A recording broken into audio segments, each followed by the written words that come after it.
Welcome back and happy Tuesday. I'm Josephine Sage. Let's talk weather. In terms of what we're looking at today, it's quite similar to what we were looking at yesterday.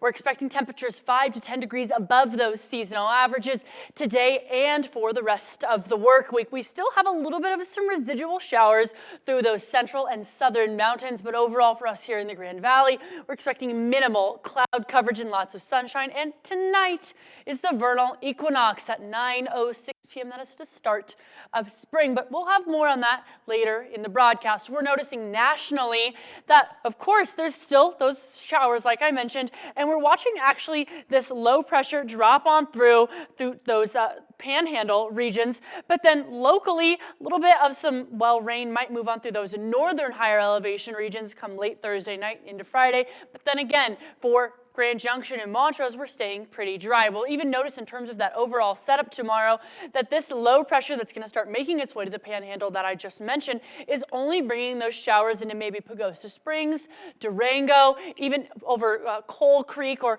Red Mountain Pass before that fully shifts on over a lot more eastward. Now, as we take a look in our futurecast, a magnifying glass, we are noticing cloud coverage through those same regions, expecting those scattered showers.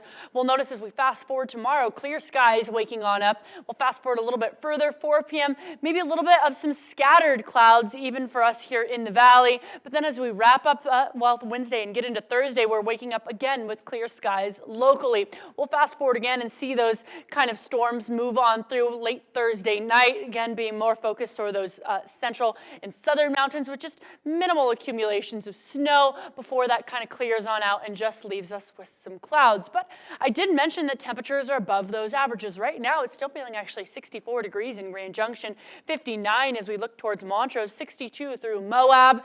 And we'll notice outside right now with these super nice, pleasant, above average temperatures, we do have a little bit of some cloud coverage in those high regions, but mostly sunny skies as we're getting into these evening hours. Now, our almanac's going to show us that even earlier today, we were hitting 6 full degrees above what we're typically used to, and that low end of things from last night is same trend, 34 instead of that typical 32 was seen last night. Tonight, we're going to hit 35 in Grand Junction and 33 in Montrose for those evening lows. And tomorrow, as we get into Wednesday, hump day, it's feeling 68 degrees in Grand Junction for those peak afternoon temperatures, 69 in Moab and those desert valleys. We're going to notice Montrose is at 61, and actually those peak temperatures are happening during those later afternoon hours still. And I've got Tosh hanging out with me for the dog walking forecast all week this week. Hopefully the dog walking forecast is back in full force because of this spring-like weather that's going to start tonight. And feel free to send me a photo of yours at jsage@carryxtv.com. They are my favorite emails to get. Now, also as we get into the spring season means pollen. Yes, we do have moderate tree pollen, moderate mold pollen, but low grasses and low weed pollen as we look ahead. But I did mention these above average temperatures. However, not for long. We're going to notice that we're taking a drop in terms of temperatures through that spring season in just about, 5-6 days. In Discovery Outer Group 7-day forecast, not only are we hitting 70s by Saturday, but then we're getting a decrease on Sunday. Typical Colorado spring weather where we drop down into those cool 50s, and we're going to have some rain expected here in the valley and snow expected in those higher regions on Sunday and Monday.